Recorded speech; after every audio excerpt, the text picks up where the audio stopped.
정각 9시가 되었는데요. 오늘 번역을 맡아주신 분은 갈무출판사 편집부에서 일하고 계시는 김정현 선생님이고요. 이후 통역도 마찬가지로 김정현 선생님께서 맡아주시겠습니다. 우선 쉬는 동안에 질문을 준비하실 걸로 생각하고 또 어떤 분께서는 오기 전에 충분히 준비했을 걸로 생각을 하는데 지금 준비를 먼저 해오신 분이 있는가요? 네, 있긴 있습니다. 그래요? 네. 그러면 그분 먼저 질문 오시기 전에 질문을 먼저 제출하신 분께서 먼저 질문을 해주시고 그 사이에 다른 분들은 좀 준비를 하셨다가 질문해 주시면 좋을 것 같습니다.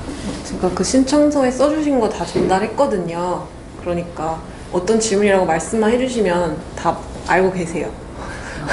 We're going to take questions that were submitted beforehand first. Right. It seems that some of them are here. 네. 그래도 여기서 바로 답하는 건 좀 그러니까 질문하신 분께서 먼저 질문을 해주셔야 다른 분들도 공유를 하고 답하는 시간이 있으면 좋겠습니다. 네. 제가 질문을 2개를 제출을 했었어요.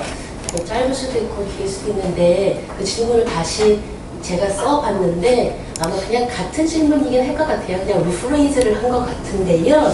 그 질문이 하나는 왜 제목에 라투르가 왕자, 군주인 양, 프린스라는 단어가 들어갔는지 궁금했고요.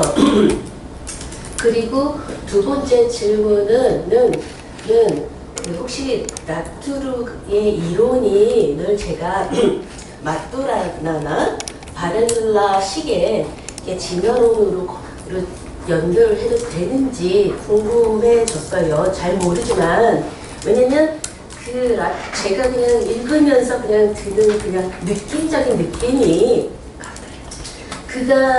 라투르가 말을 하는 거가 리얼리티가 무엇이냐를 말하는 것이 아니라 리얼리티가 어떻게 작동하느냐를 말을 해온 게 아닐까라는 생각을 했고요. 그리고 어떻게 작동하는가의 메커니즘을 얘기를 하는 것이 아닐까 생각을 했기 때문에 철학자나 예술가들은 보통 그 실체라는 것이 무엇일까를 생각을 하고 그 실체에 대해서 얼터너티브 하거나 아니면은 심지어는 랜덤하기까지 한 스페큘레이션을 여러 개 다양하게 끝없이 만들어낼 수밖에 없는 것은 아닐까. 그렇다면은 객체 지향적 존재론도 그러한 스페큘레이션의 하나로 생각해도 되나? 라는 궁금증이 생겼습니다.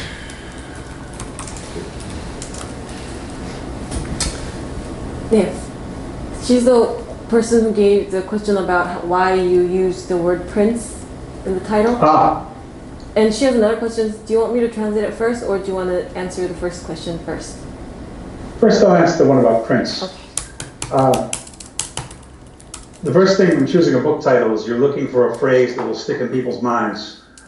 And Prince of Networks sounds a lot like the phrase Prince of Darkness, which is a term used to describe the devil in English. And so I thought Latour would appreciate that little joke. 일단 제목을 결정할 때 제일 많이 생각하는 거는 이제 어떻게 하면 사람들이 기억에 남을 것인가를 고려를 하는데요. 그 프린스 오브 네트워크라는 타이틀은 프린스 오브 다크네스, 그러니까 어둠의 군주, 어둠의 왕자라는 문구에서 가져왔는데 영어로 악마를 설명하는 그런 문구라고 해요. 그래서 거기서 나왔다고 하셨습니다. But then, of course, there's also Machiavelli's famous book, The Prince. And Latour, at least in his early period, was very fond of these power politicians such as Machiavelli and Hobbes. And it took him a long time to move away from that, as I wrote in my book about Latour's politics. 그리고 마키아벨리의 군주론도 물론 그 프린스라는 타이틀이잖아요. 그것도 있었고요. 그리고 라투르가 적어도 초기에는 이런 권력 정치적인 사상들, 홉스나 마키아벨리를 굉장히 좋아했고요. 그런 생각들에서 이렇게 떠나오는데 오랜 시간이 걸렸습니다. 제가 최근에 라뚜로의 정치학에 대한 책을 썼는데 거기에서도 다루는 내용입니다. And what was her other question? You were going to translate. Okay, the other question is I'd like to know if I can connect Latour's ideas with, for instance, Maturana. Do you know Maturana? Umberto Yes. Maturana or Francisco Varela? Because I felt that he explained not what is reality, but how reality works. And in my experience, usually philosophers and artists, they think about what is substance. When they think what is substance, they try to speculate alternatively or randomly. Then can I regard object-oriented ontology OO as one of those speculations? That was our question. Object-oriented ontology draws from Latour and draws also to some extent from Maturana, Varela, and Niklas Luhmann, the German sociologist who was influenced by them.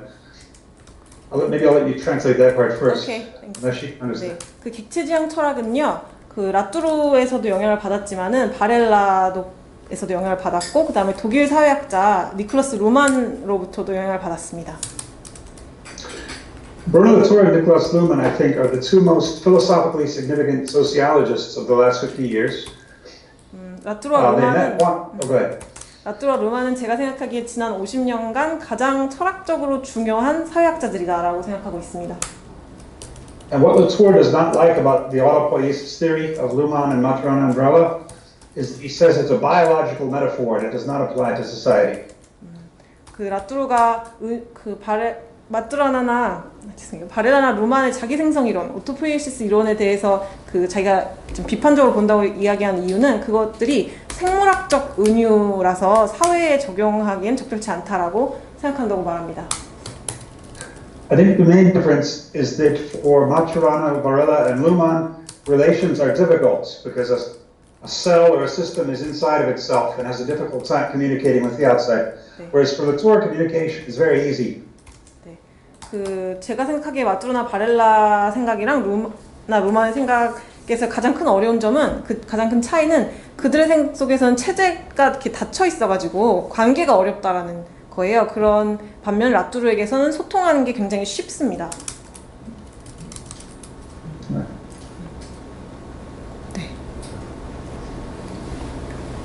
네. 또 준비된 다른 질문이 있습니까? 네, 있었는데요. 오셨으면은 네.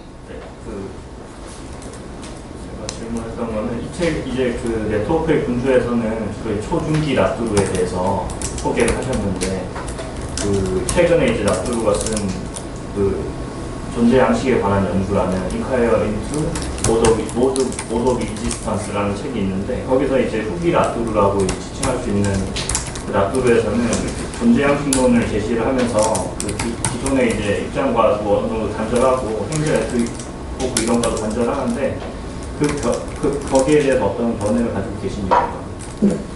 Okay, he's the person who asked about the later Latour, who disconnects himself from A and T, especially the ideas that Latour published in his new book, Inquiry into Modes of Existence. Oh. And what is your take on that? I will soon be writing a book called Prince of Modes about Latour's later philosophy, which is the companion to Prince of Networks. 네. 이제 지금 책을 쓰는 중이신데요. 그 양식의 군주, Prince of Modes라는 책을 이제 이 네트워크의 군주의 그러니까 뭐라 그러죠? 시리즈라고 할 수 있겠네요. 그런 책을 준비하고 계시다고 합니다. In Modes of Existence, there are 15 modes. 네, 존재 양식에는 15개가 있습니다. One of them, called double click, is not really a mode in my opinion. It's the mistake the modes are supposed to contradict. Double click, you said? Yes. 더블 클릭. 더블 클릭이라는 모드가 있는데 그거는 제가 생각하기엔 양식에 속하는 게 아니라고 봅니다. 네. So that really leaves them with 14 modes. 그러니까 14개만 있는 것이죠. And there are 4 groups of 3, and then there are 2 modes that govern the others. 4 groups of 3. 네, 3개로 나뉜 4개의 집단이 있고, 그러니까 12개가 있고, 그 다음에 3개가 And 4 groups of 3 and then what? The two other modes are the ones that govern the other 12.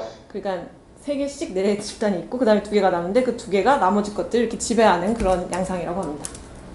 And of those two modes, one of them is networks. 그 And so I think, okay. 지배를 하는 하나는 네트워크이고요. So I think he is overstating his getting rid of actor network theory. I think he is still inside of it. He's complicated it. He's built a new theory on top of it. But actor network theory is still the basis for the whole thing. 그러니까 제 생각에 이제 질문자께서 그 행위자 네트워크 이론 라뚜르가 버린다 좀 이게 거기서부터 떨어져 나온다라고 하신 거는 약간 과장인 것 같고요. 아직 행위자 네트워크 이론을 고수하면서 좀 더 그걸 복잡화하고 그 위에 무언가 다른 것을 구축하려고 하는 게 아닌가 싶습니다. But yes, there are some differences, and I will be discussing those in my book. 네, 좀 차이는 분명히 후기 라뚜르로 오면 차이는 분명히 있고요. 제 책에서 이제 논의할 생각입니다. 저도 질문인데 저는 디지털 디자인에 관심 있는 건축가인데요. 먼저 하만이 왜 사이아크의 철학 교수로 가 있는지 되게 궁금하고, 그리고 그 동료 최근 이제 가장 급진적인 디지털 건축가들이 특히 이제 사이아크에 있는 톰 위스컴비나 데이비드 루이 같은 동료 교수들도 있고, 예일에 있는 마크 포스터 게이지 같은 그런 젊고 급진적인 디지털 건축가들이 왜 하만의 그 오브제 오리엔티드 온톨로지를 굉장히 어떤 그들 디자인의 어떤 방법론에 있어서 사상의 근거로 이렇게 많이 인용이 되거든요. 그런 이유가 어떤 건지 좀 궁금하고 거기에 대해서 어떻게 생각하시는지 여쭤보고 싶습니다. Okay. I'm a architect who is very interested in digital design, and I'd like to know why you are the philosophy professor at SciArc. And I recently saw the news on your blog that you took a new position. Congratulations. And anyway, recently radical architects like Tom Wiscombe or David Louis, he says, or Mark Foster Gage, who's at Yale, these young radical architects have brought O into their methodology, design methodology, and they use it as their foundation. And I'd like to know the reason and what you think about this phenomenon. Yes, this is interesting. You know, my work was brought into architecture by a Korean American architect, David Rue, he mentioned, who is from Seoul himself and has lived in America since childhood. He was my undergraduate classmate in France. And so a lot of the work of bringing me into architecture was his. That's the first part of the answer. 좀 재밌는 일인데요. 사실 건축계로 제 이론을 이렇게 갖고 들어온 사람이 서울에서 온 한국인 데이비드 루라는 한국 출신 건축가입니다. 그 사람은 어려서부터 미국에 살았었고, 그다음에 제 대학원생이었습니다. 프랑스에서요. Yes. I think the reason object-oriented ontology has been picked up in architecture is because we are coming off of 20 years where Deleuze was the dominant thinker for architects. And for Deleuze, everything is smooth and continuous and flowing. And object-oriented ontology is interested in things that are made of chunks and parts. 그러니까 제 생각에는 건축에서 제 생각을 자꾸 이렇게 가져가고 있는 이유가 20년간 들레즈의 영향력 아래 건축이 있었는데 들레즈 생각 속에서는 모든 것이 이렇게 부드럽고 유동적이고 이렇게 지속하는 것이고, 그런데 제 생각을 가져오면은 건축에서 이렇게 부분 나뉘는 이렇게 뭉텅이진 생각들을 할 수 있기 때문이라고 봅니다. So that's probably why O was the right theory at the right time for some people. As for Mark Foster Gage, I'll also be teaching a studio with him at Yale this fall. 그런 이유에서 어떤 특정한 사람들에게 딱 맞는 순간에 제 이론 그 객체지향 철학이 좀 건축으로 가져오기에 좋았던 게 아닌가 싶고, 그 마크 포스터 게이지 같은 경우에는 제가 그 예일에서 그분과 함께 어떤 수업을 할 예정이라고 알려주셨습니다. And so this is still new, and so we'll see where the conversation goes between O and architecture. We don't know how it will end yet. 그래서 아직 막 시작되고 있는 현상이라고 볼 수 있고 이 건축과 기체지향 철학의 대화가 어디로 갈지는 좀 더 지켜봐야 될 것 같습니다.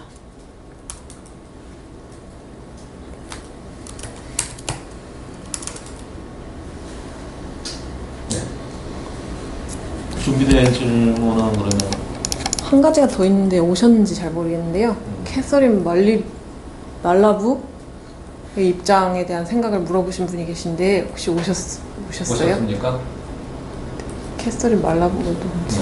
그럼 그건 나중에 질문이 다 지나고 나면 보충 질문으로 하기로 하고요. 지금 참석하신 분들의 질문을 먼저 받도록 하겠습니다.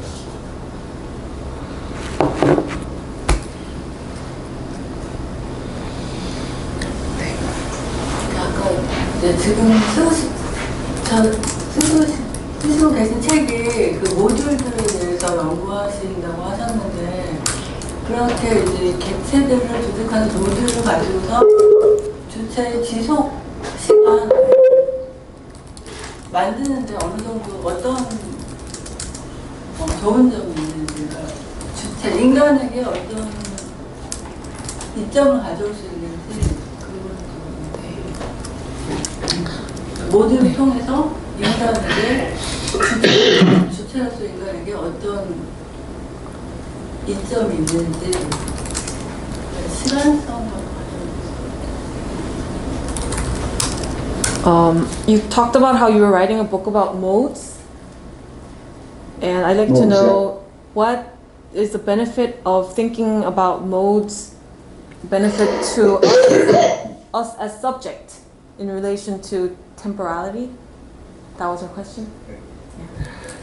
Latour's reason for talking about modes is that he was worried that all of the actor network theory discussions of any topic started to sound the same.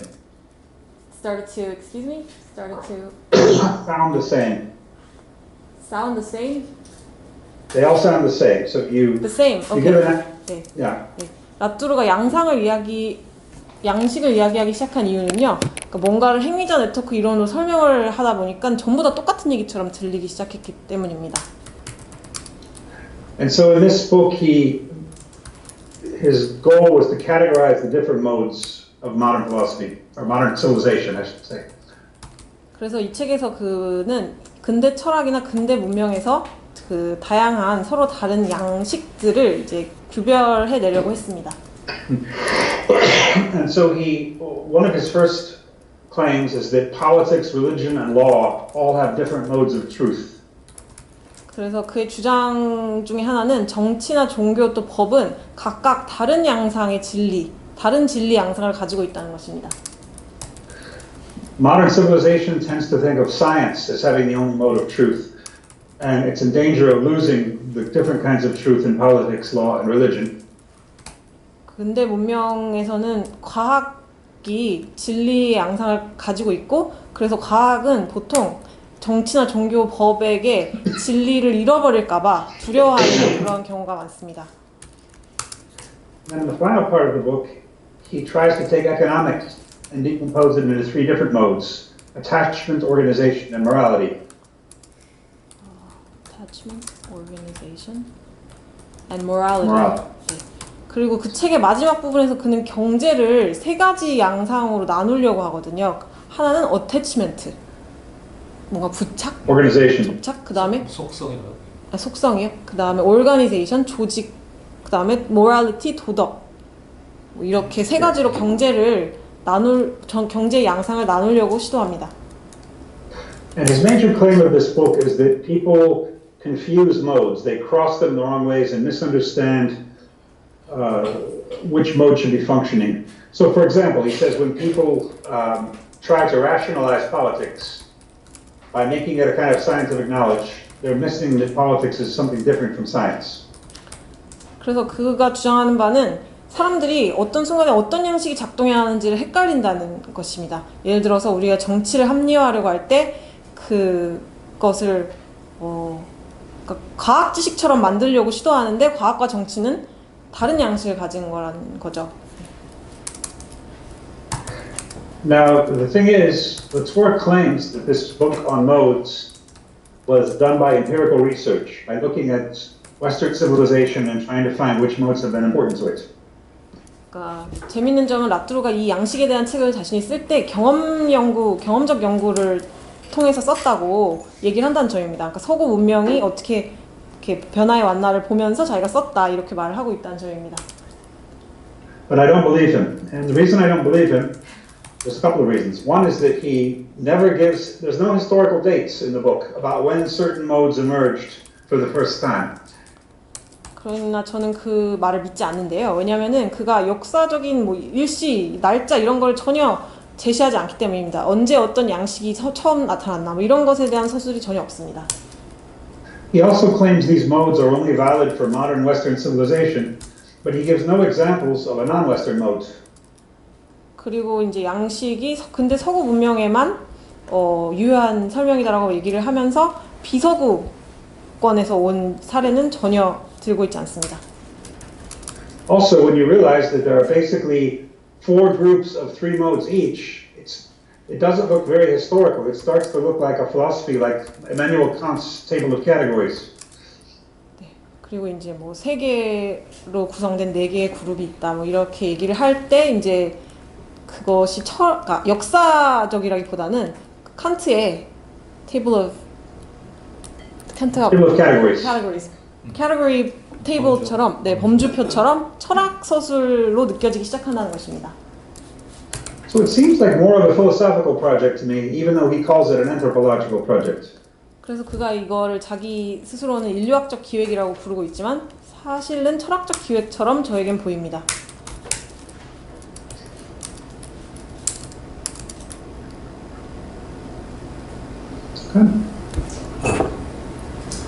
예, 또 다른 질문 해주시죠.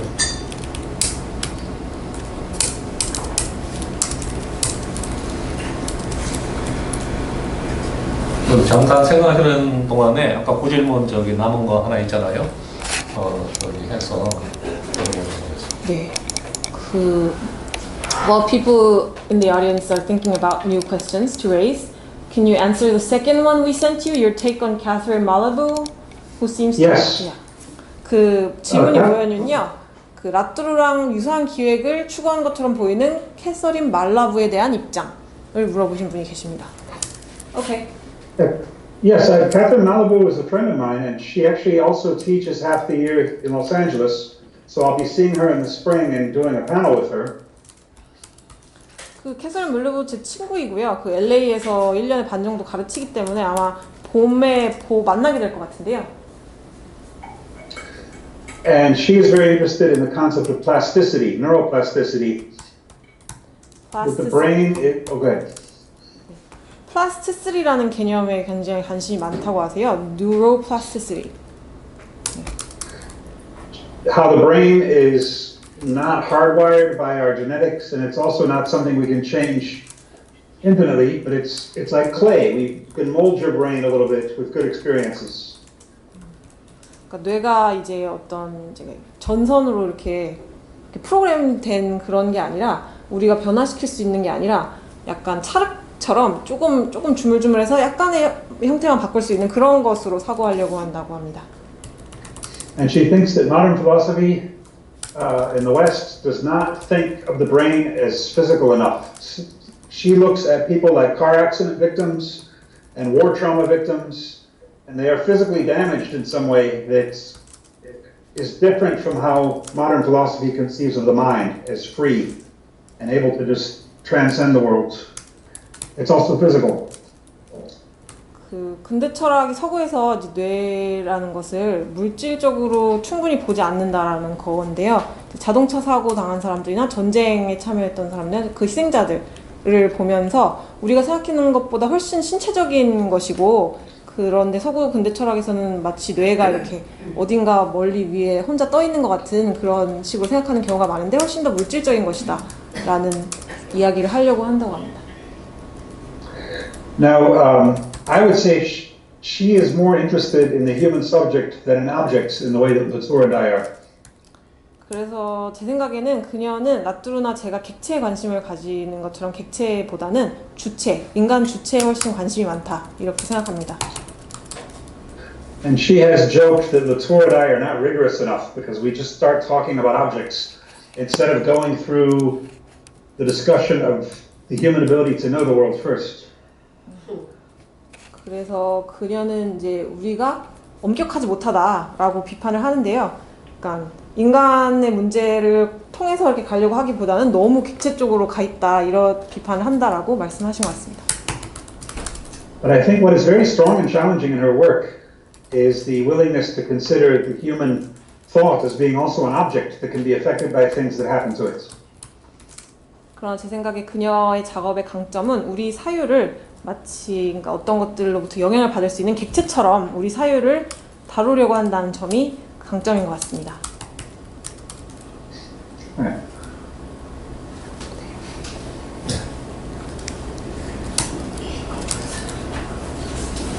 네, 두 분이. 저는 이제 나뚜루도 잘 모르고 철학도 잘 모르는데 오늘 강의를 들으면서 좀 이해가 안 되는 게 있는데요. 나뚜루가 그 튜버클로시스에 대해서 얘기를 할 때 우리가 발견하고 인식을 하기 전에 그것은 생리적 아니어서 그 인정을 안 했는데 이거는 정말 객관적인 현실에 대한 그런 인식이라기보다는 시적으로 느껴지거든요. 내가 김춘수의 코처럼 내가 그의 이름을 불러줘서 나한테 와서 포장한 것 같이 그렇게 뭔가 객관적인 그런 철학의 느낌이 아니라 문학적이고 비약의 느낌이 강한 그런 철학 같거든요.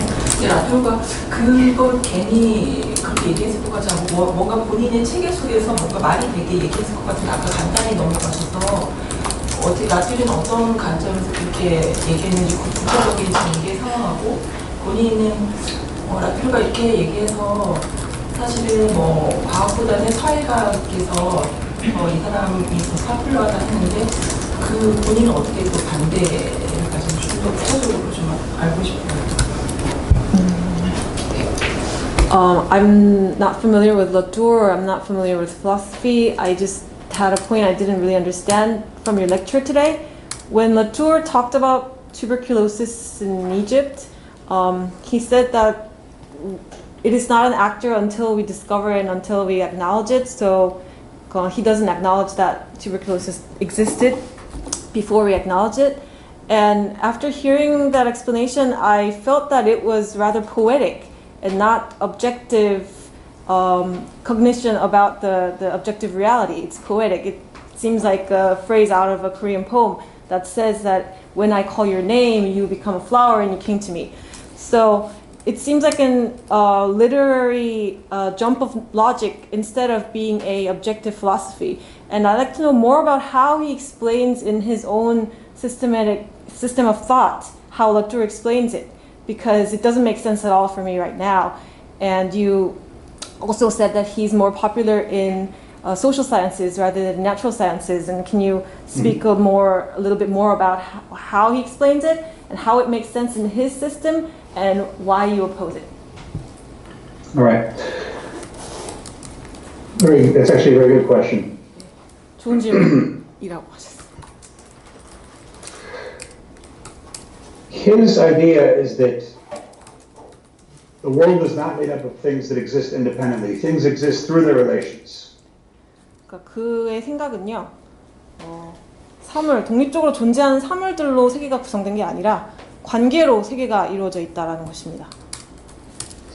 And therefore, he wants to think of tuberculosis as something that emerged through a process of researchers and lab rats and various other actors that had to come together to lead us to believe indirectly that there's a thing called tuberculosis.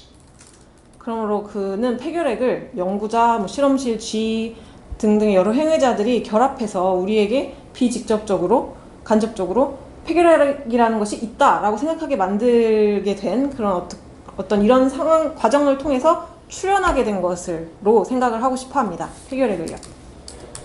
So therefore, the existence of a thing is not taken for granted, but it's an achievement. The existence of a thing has to be demonstrated.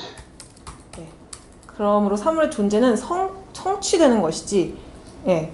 그러니까 이렇게 보여주어야 시연되어야 하는 것이지 기존에 당연히 있는 것, 기정의 것 그런 것이 아닙니다. So for him, a scientific fact is not that different from a piece of technology. It's something that has to be built out of pieces. 그러므로 과학적 사실은 어떤 기술적인 어떤 기술, 하나의 기술과 그에게는 다른 게 아닙니다. 이렇게 하나씩 하나씩 구축되어야 하는 것이지, 네, 기술과 다르지 않습니다.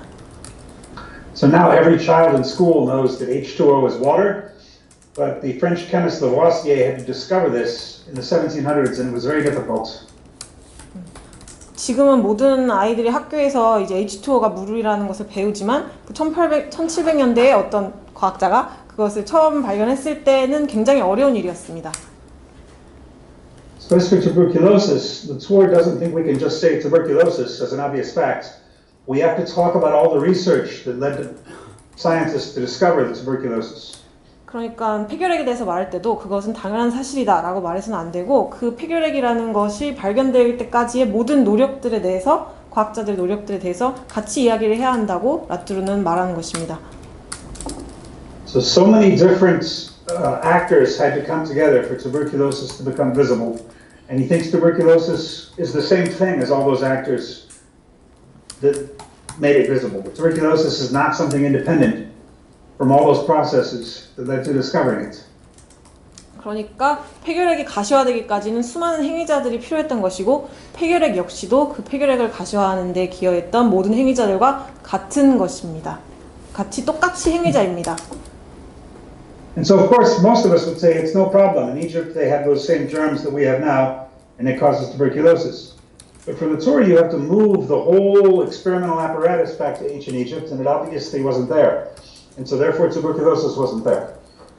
그러므로 우리 같은 경우는 또 대부분의 사람들은 이집트에도 그 균이 있었으니까 당연히 폐결핵이 거기 있었지라고 말할 테지만은 라투르가 그때 폐결핵이 있었다고 말하기 위해서는 폐결핵을 발견하게 만들 수 있었던 실험실 기구들을 전부 이집트로 갖고 가서 거기서 발견이 되어야만 하는데 그때는 그 실험실 기구들이 없었기 때문에 라투르에게는 이집트에는 폐결핵이 없었다라고 되는 것입니다.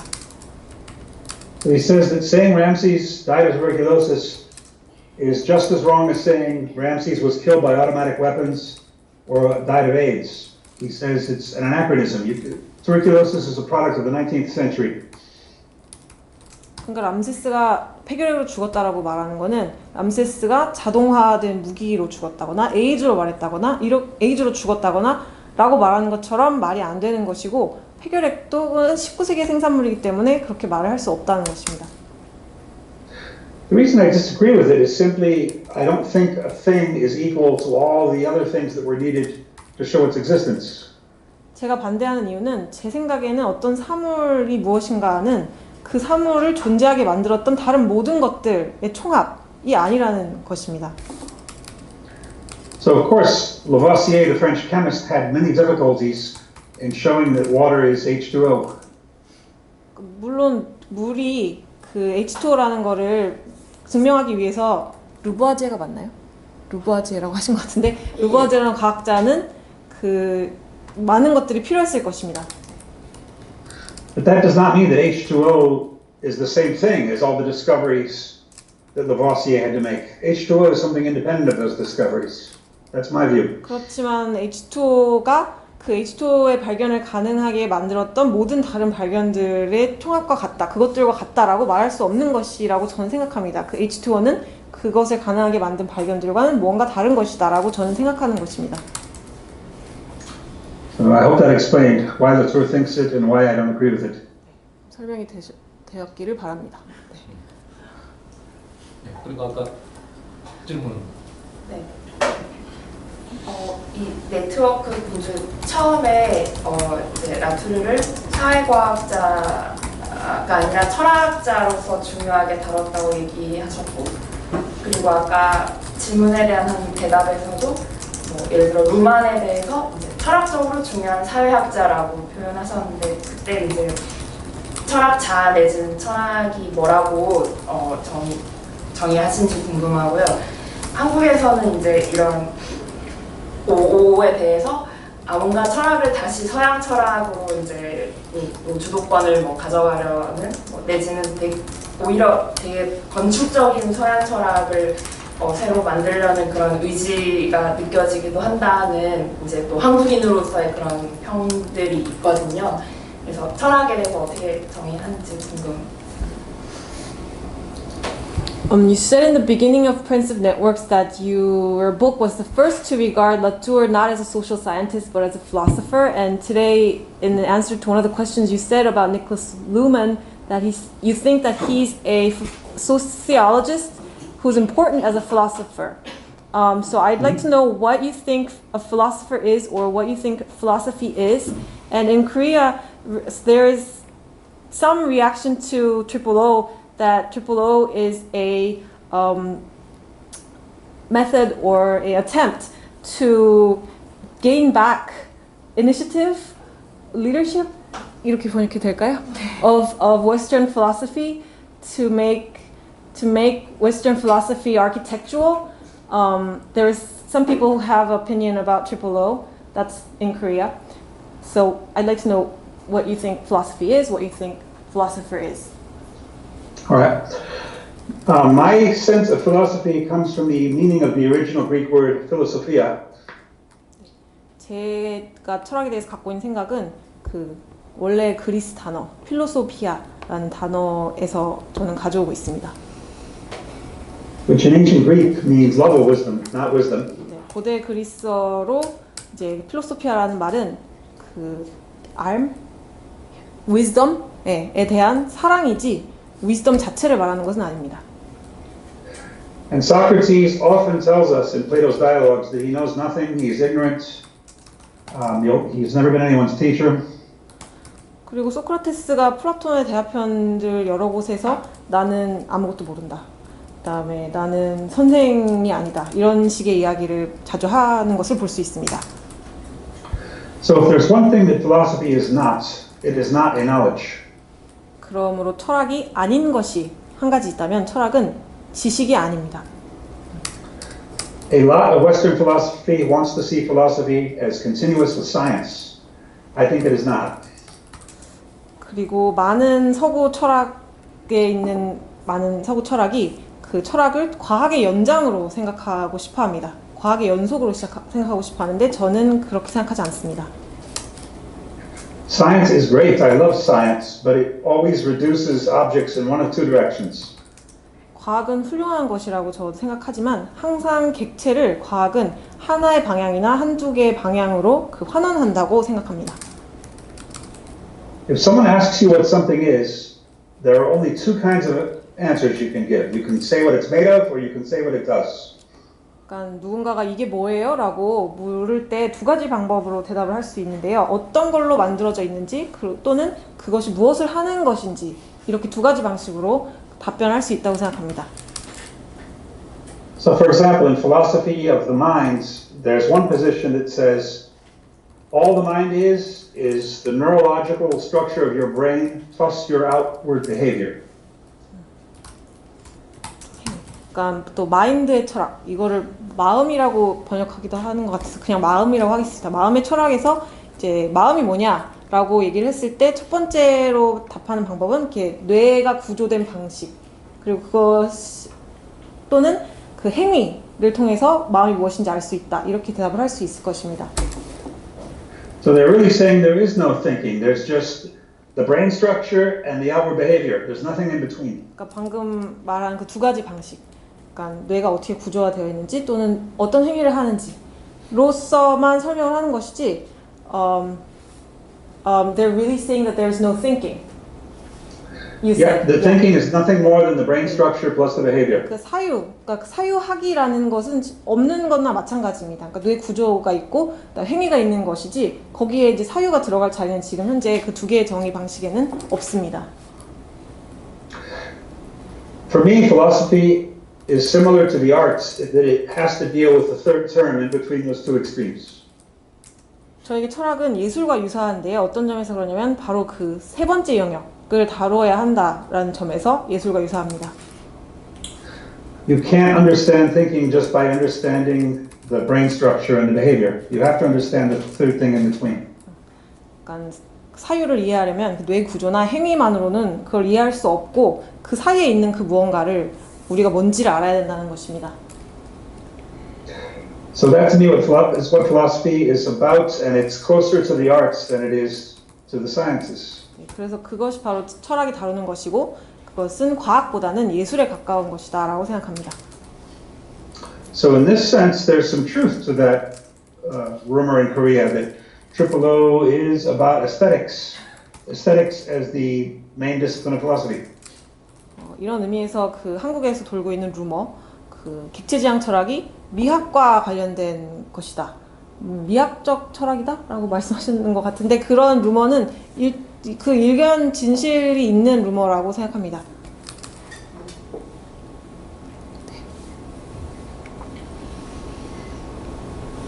네. 또 추가로 하실 질문 없으신가요? 지금 하신 말씀, 지금 답변하시는 거 때문에 생각이 갑자기 난 건데요. 전 아까 제가 질문하고 연결이 안 되는 건 아닌데, 철학과 예술이 유사하다면, 그렇다면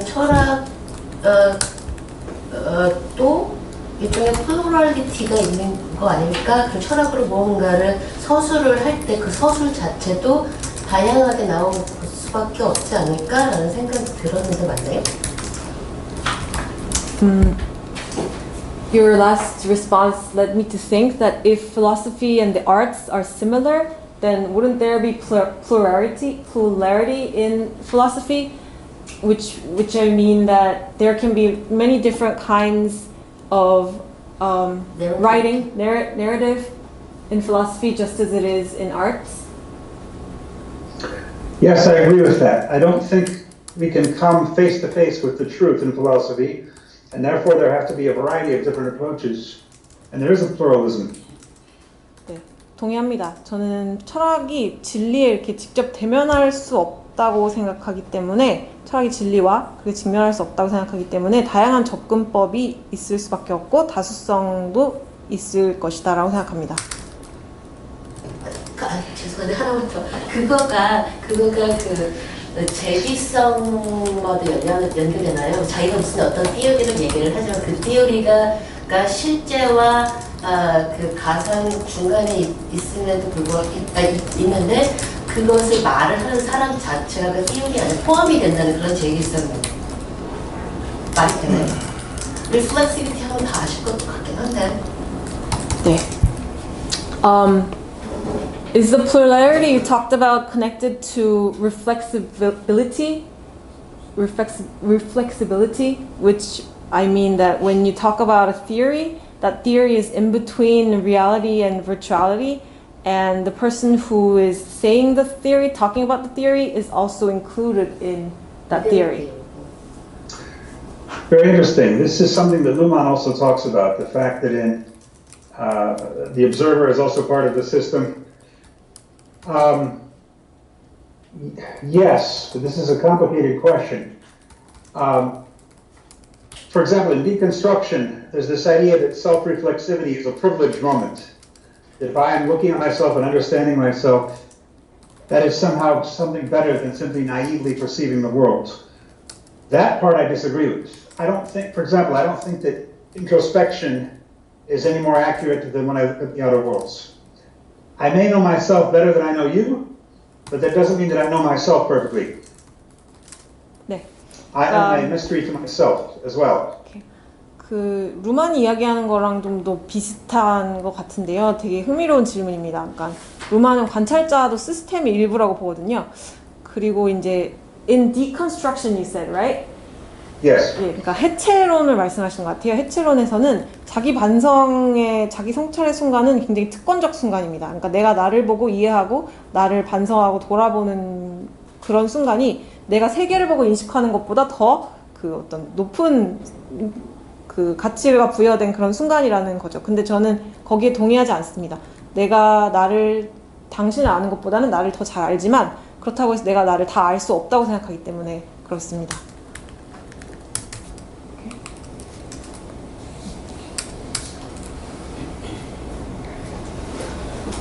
네, 저도 동의합니다. She says she agrees. Oh, good. 저기 뭐죠? 출판하는 입장에서 한번 질문을 드려보고 싶은데, 제가 이제 이 책을 기획했을 때 원래는 그 가속주의를 공부하다가 알게 되었거든요. 그 단원을. 그런데 지금 한국에서 아직 가속주의는 본격적으로 소개된 게 없고, 우리가 지금 준비하고 있는 것 외에는 알려진 게 그다지 없는 것 같은데, 지금 이 스페큘러티브 리얼리즘하고 가속주의 정치학하고의 그 관계성, 관계가 뭔지에 대해서 좀 쉽게 좀 설명해 주면 좋겠다 하는 생각이 들고요. 우선 하나. 두 번째로는 지금 이제 네트워크의 군주가 첫 책으로 한국에 소개됐는데, 지금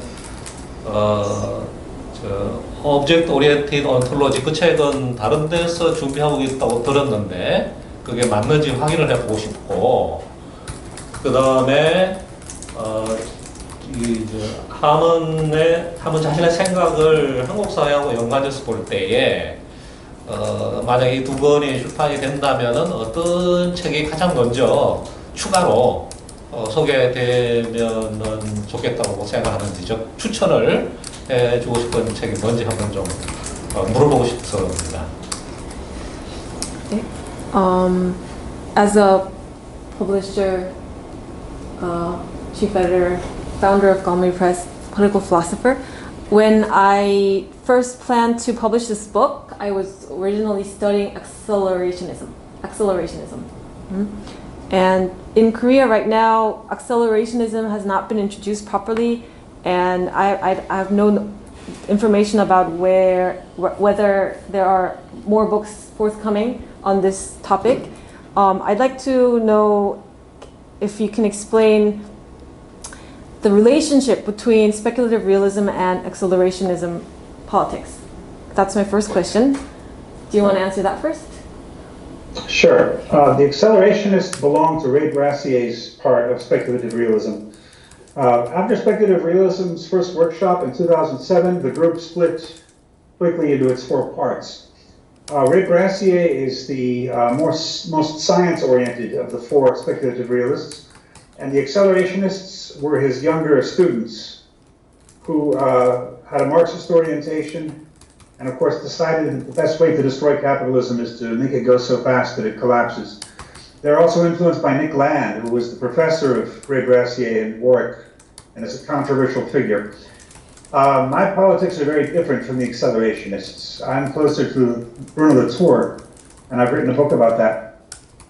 But the accelerationists have a large following among younger readers in the United States.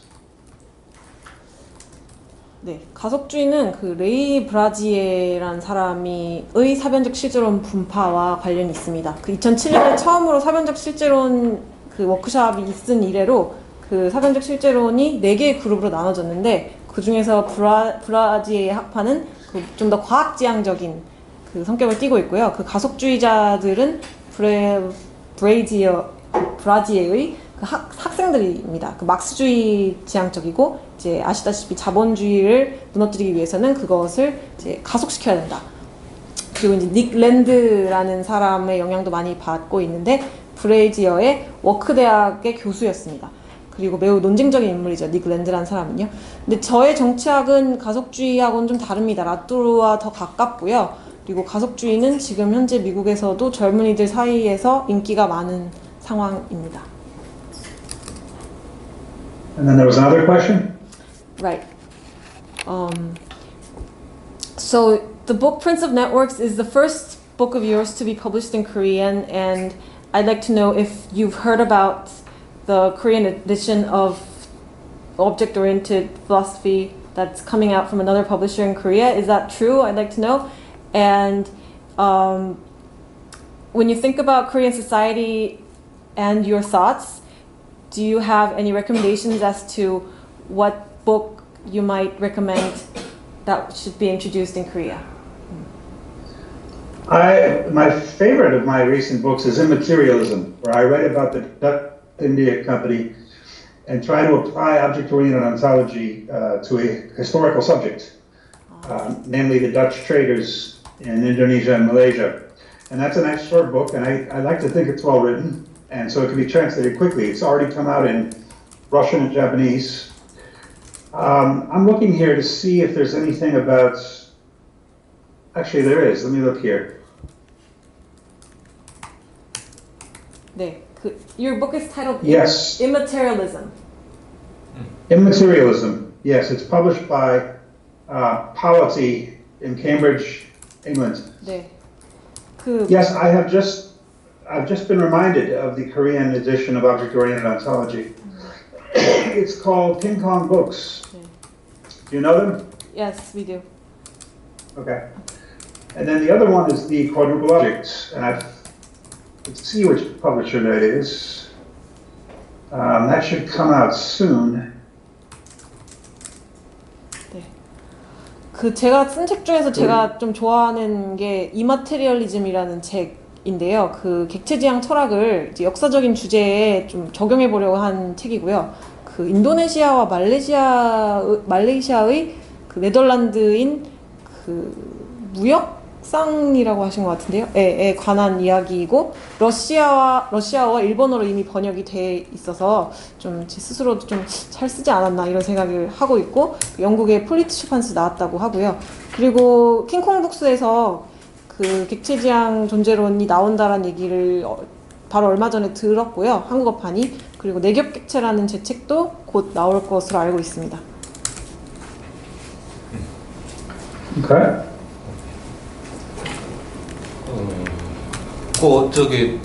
임머테리얼리즘의 주제를 조금만 더 구체적으로 역사라고 하는데 왜 임이라고 붙였는지 스페큘러티브 리얼리즘은 머테리얼리즘인데 왜 임이라고 붙였는지 좀 궁금해지네요. Is your book title Immaterialism or Immaterialism? And is it Immaterialism? Immaterialism, IMMAT. Oh, right. I'll type it for you. Okay, and why did you put the prefix IM when we tend to think that your philosophy is more close to materialism? Can you explain what you mean by historical? And can you explain a little bit more about what your book deals with? Yes, those are good questions. I'm actually not a materialist, even though Meillassoux and Brassier are in some sense materialists. I am not, because I do not believe there is anything other than forms. There's just endless layers of forms. I don't think there's any reason to believe in something called matter that has no form to it. And so I wanted to make that case that materialism fails in both of its usual senses, whether in the sense that everything's made of atoms, because there are lots of Los Angeles. Los Angeles is made of atoms, but Los Angeles is more than atoms. The atoms are changing every second, and it's still Los Angeles. So the form is something over and above the atoms. And it's also, Los Angeles is also not just the way it appears to humans. It's a form. It's a real form that differs from how people see it. So that's the answer for why I call the book Immaterialism. I'm actually not a materialist.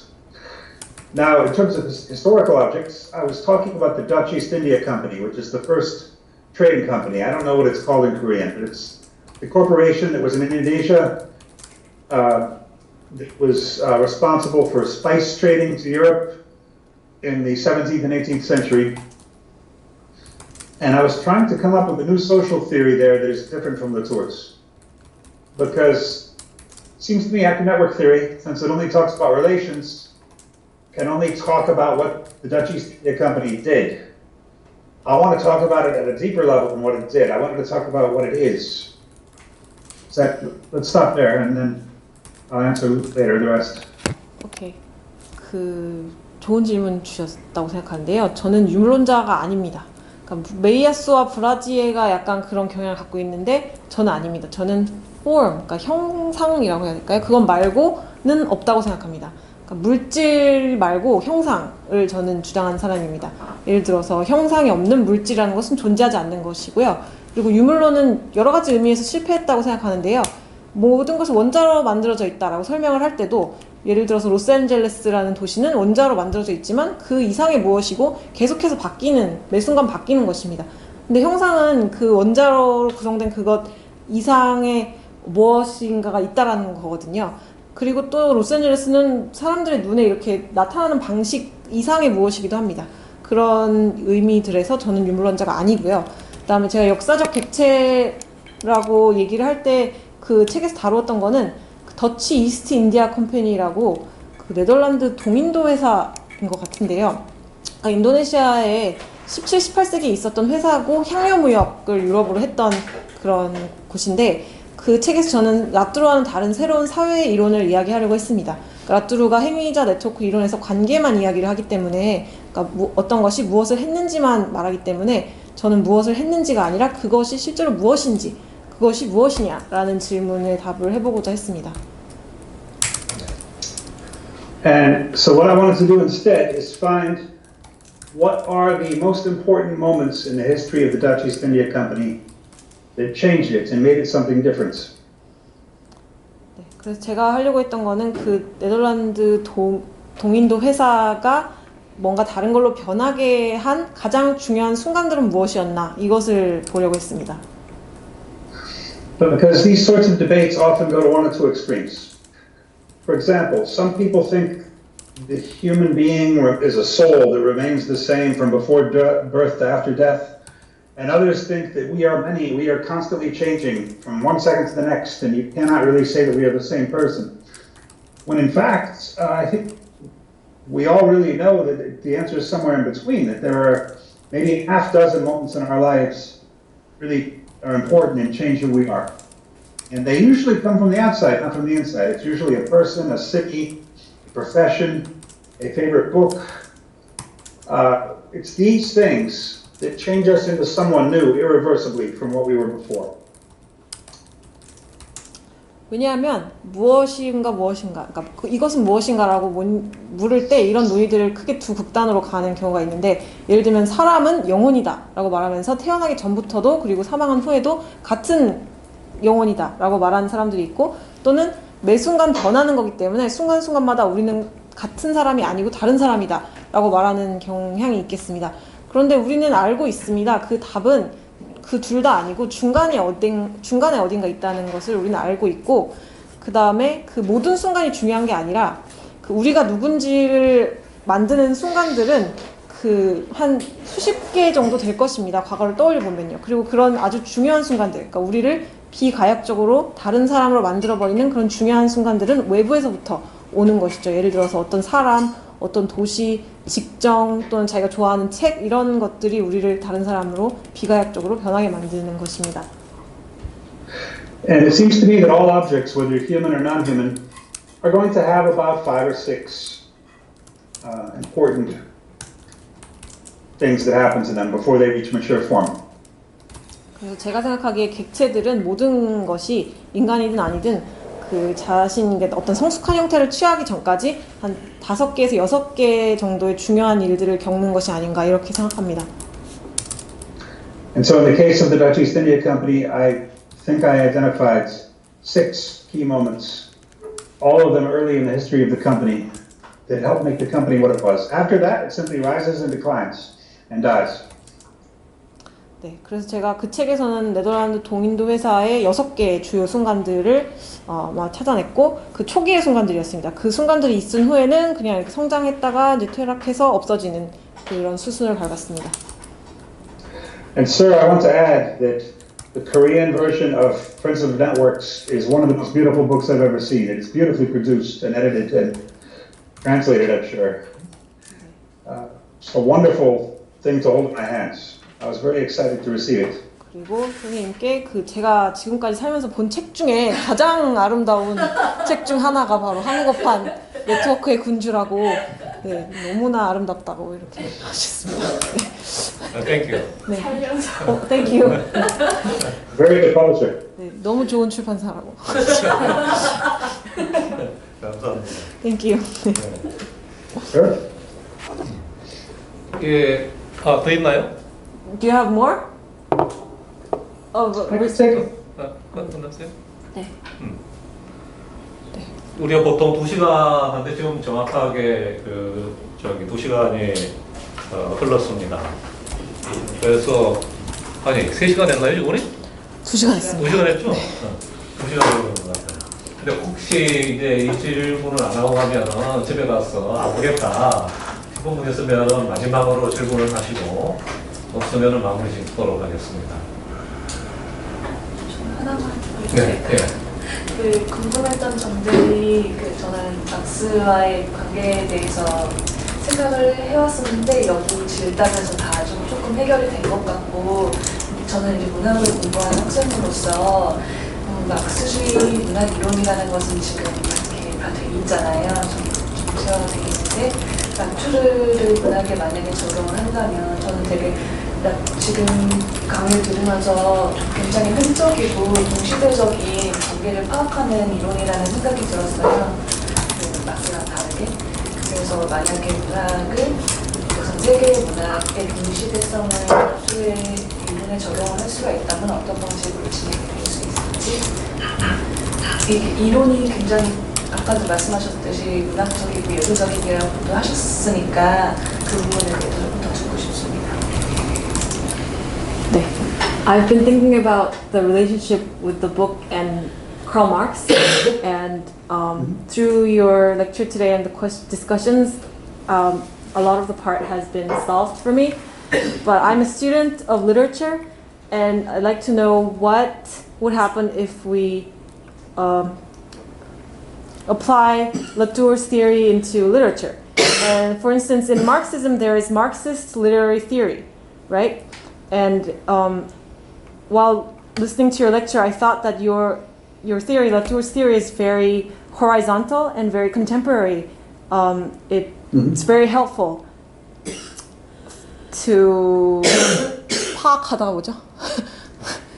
grasp the horizontal and contemporary relations in this world, and that I felt was different from Marx. So, and you said that also your theory is very close to very artistic and very literary. So I'd like to know what would happen if you would apply this theory to literature. I've written several things on literature. There's an article called The Wawa Broken Hammer where I'm talking about how my theory differs from deconstruction and new criticism and new historicism. 네, 제가 그 문학에 대해서 글을 몇 편 썼거든요. 그래서 can you type the title of your essay, please? Yes. 네, 지금 제목을 써주실 텐데요.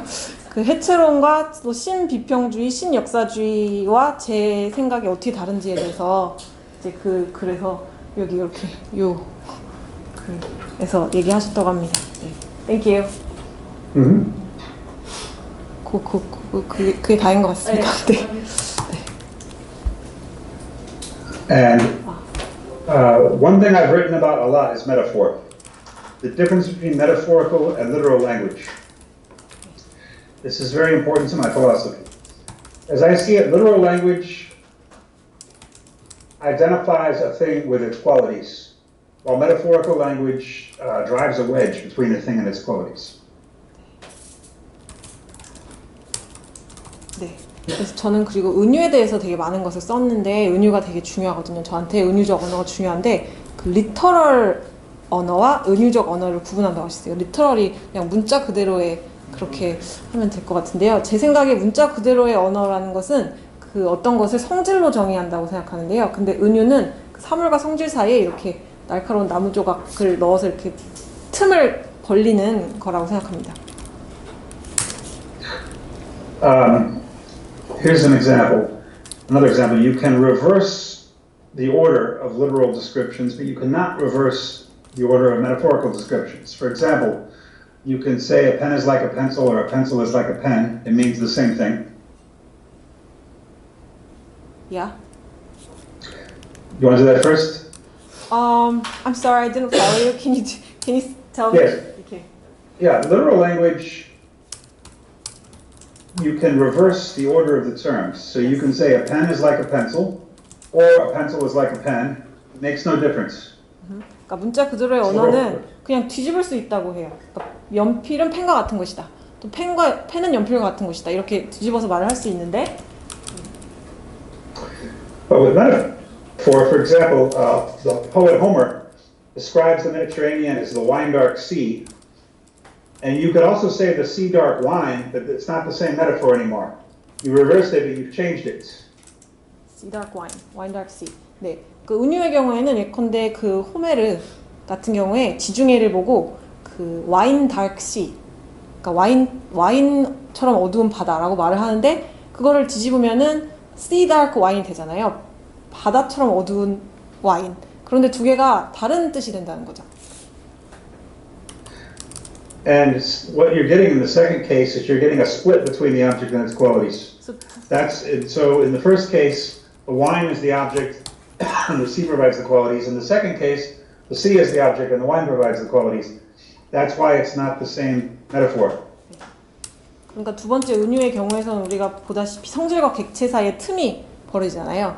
그 형용하는 것과 그 형용을 받는 것이 달라져 버린다는 얘기를 하는 거죠. 네.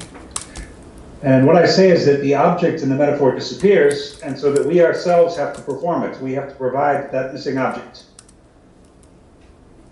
When the object in the metaphor disappears, So, for example, wine dark sea, the sea disappears. It's because we don't know what a wine dark sea would be like, and so we ourselves have to become the sea. We have to imagine ourselves taking the wine qualities onto ourselves. It becomes a kind of performance art when you're reading a poem.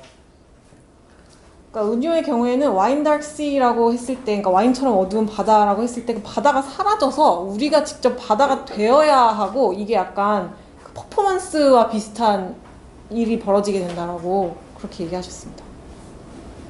And this is why one of the ways that O, the My Philosophy, is trying to deal with literature is looking at the importance of literary language. 네, 그래서 제가 객체지향 철학에서 문학에서 하려고 하는 일 중에 하나가 바로 이런 것입니다. 문학적인 언어에 적용을 될 때 이런 것들을 연구하려고 합니다. 네. I've also written a whole book called Weird Realism that is an interpretation of the horror writer H.P. Lovecraft. 네, Weird Realism. Realism. 네, 기이한 실제론이라는 그 러브크래프트에 대한 책을 제가 한 권을 또 썼고요.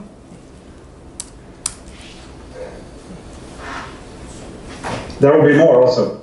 네, 그리고 We're not 앞으로도 finished with literature. 더 쓸 거라고 하셨습니다. 네, 많은 책들을 쓰실 거라고 하셨습니다. 예, 이 질문을 마지막으로 해도 되겠죠? 네. 그러면은 긴 시간 동안 이렇게 토론에 참가해 주셨는데 굉장히 흥미로운 이야기들이 많이 나와가지고 지금 이 녹화를 했는데 유튜브에 올릴 거죠? 예, 그 다지원 유튜브 모음이 있으니까 다지원 홈페이지 가면 그 유튜브만 올려놓은 그 메뉴가 있습니다. 그걸 클릭하시면은 여기에 며칠 내로는 올라 있을 테니까 충분히 들으시면 숙지하지 못한 부분은 그걸 참고해서 공부해 나가시면 좋으리라고 생각합니다. 오늘 이 자리에 참석해 주신 분들하고 또 통역과 번역을 해주신 선생님도 그리고 무엇보다도 긴 시간 동안 열정적으로 강의해 주신 그레임 하먼 선생님께 우리 다 같이 박수로서 환대를 하고 이 시간을 마치도록 하겠습니다. 네, 감사합니다.